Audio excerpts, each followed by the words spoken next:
Heidi, Kurakusumrak Sedavidom.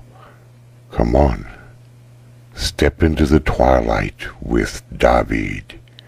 Together we will explore adventures of the heart. Today we hear a tale overheard by Joseph Cotter more than 100 years ago from the Stump of a Cigar. Stump of Cigar as I am, I have a history that is interwoven with that of human beings.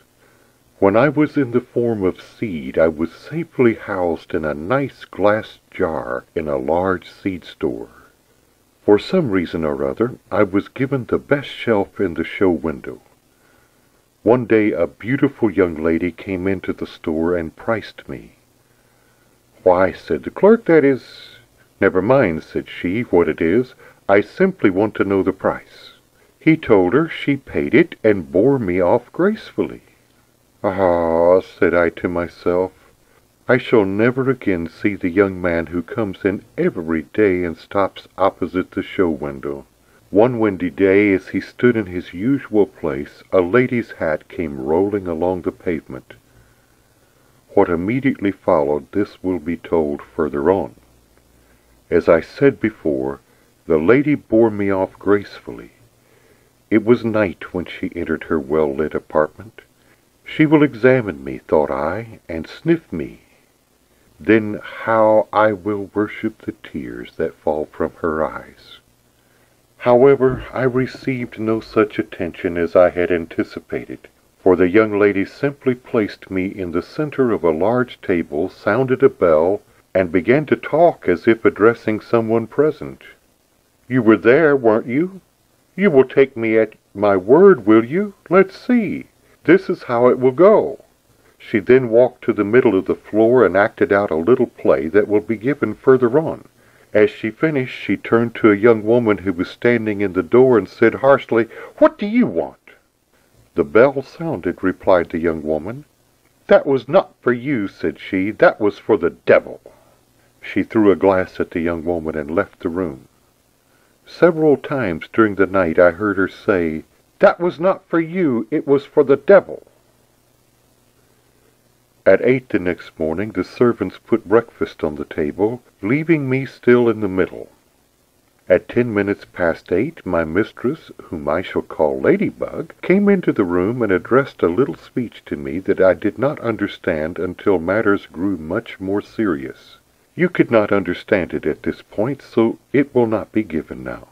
5 minutes later, the young woman who had been chased out of the room the night before came in. For the sake of convenience, I shall call her Butterfly. I was astonished to see Ladybug embrace Butterfly and kiss her 20 times on the forehead. I thought this a bit of amusing comedy. I afterwards found it stern tragedy. They sat opposite each other at the table and remained about 30 minutes. They spent the time talking and smiling. They did not eat in the common acceptation of the term. Ladybug rolled her chicken into nicely rounded balls and tossed them down her throat. Butterfly soaked her chicken in bread and milk and drank the milk. They finished this unusual task together and started to leave the room hand in hand, when Ladybug, glancing at the clock, whispered to Butterfly, "I must go. It is time for me to test his heroism and devotion." Coming to where I rested, Ladybug picked me up, pressed me closely to her heart, and left the room, carrying me with her. She went straight to a nearby lake and entered a little boat in which sat a lone individual. It was the young man who had stood so often opposite the show window. Ladybug took a seat in the boat, and in silence the young man rowed across the waters. 2 hours on the lake were we, and no word spoken. Then rising, still in silence, Ladybug hurled me upon the bosom of the lake. 20 times I was thrown into the water, and 19 times rescued by the young man. The 20th time, it was fate and heroism. Ladybug pressed me closely and began to rock from side to side. This she did 20 times, each time more and more violently. Her great black eyes seemed to burn into his all the while. She then once again tossed me into the water, and leaped after me. This was the action of the play she rehearsed out in her room that night when I first came. The young man followed Ladybug in her mad plunge, and at length succeeded in bringing her to their craft. 10 minutes later she was stretched out upon a boat, alive but unconscious. The young man was flesh for the fish, and I was in possession of a countryman. When Ladybug regained consciousness and learned that the young man had been drowned, she said, "My lover is free! Hell cannot hold him! Human blood and water have atoned for his crime!" This is the little speech she addressed to me that first morning. Then it had been put in the future tense. 12 months later, a beggar gave Butterfly a hand of tobacco for his supper. While he ate, she rolled the best leaf into me, placed me between her teeth, and left the room. Soon Ladybug entered, sounded a bell, as was her nightly custom, and waited. In a few minutes a hideous form entered, smoking me. "I am the devil," said the shape. "I am his mistress," said Ladybug, and seized the shape by the throat. The beggar, whom Ladybug had not seen, and whom Butterfly had forgotten, was present, and tried to separate them.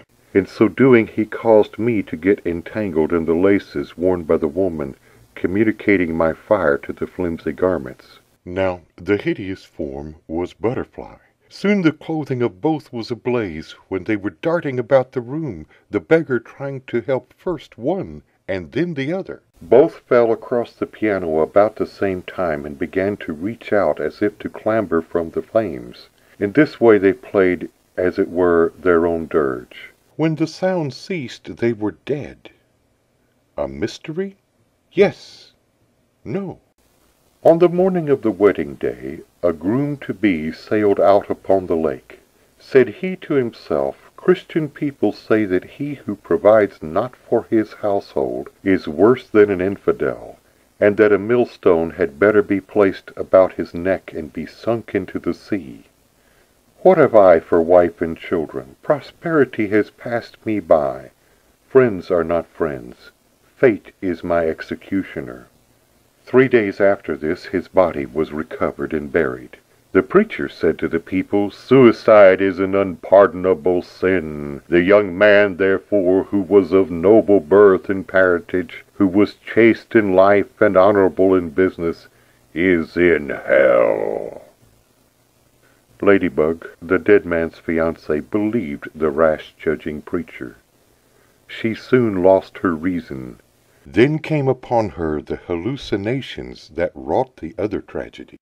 She believed that if her lover's twin brother, the young man of the fatal boat ride, would stand opposite the seed store for 20 days and then perish as described in the boat ride, her lover would be released from hell and return to her. Ladybug, among other hallucinations, believed that the number 20 held potent virtues. Hence the 20 days, 20 kisses, and the like. The lover was 20 years old, hence Ladybug's counting by 20s. The twin brother, out of pity, consented to humor her whim, not thinking it would cost him his life. Ladybug passed the seed store every day to see if he was true to his pact. As she passed the 20th day, her hat blew off. He started to get it, but she said, "Let it be. Some of my troubles may roll away with it. I will be at the boat tomorrow morning with a charm. Then my lover shall live again. Blood and water shall atone for his crimes." She immediately bought me of the clerk. There was no logic in this part of the affair. She simply thought the first thing her eyes fell upon would serve her purpose. To make sure of her lover's return, she would also practice upon Butterfly, her sister. Butterfly, too, submitted to humor her whim. The embraces and 20 kisses were the beginning of this. Butterfly, of her own accord, had dressed and acted the devil on the fatal night in the hope that the appearance of the devil would act as a countershock and restore Ladybug's reason again. The presence of the beggar was a mere accident. The hand of tobacco out of which I was made was ground from the jar of seed left with the countryman. As I lay upon the floor that dreadful night and saw ladybug and butterfly lying dead across the piano, I said to myself, Stump of Cigar as I am, I have a history.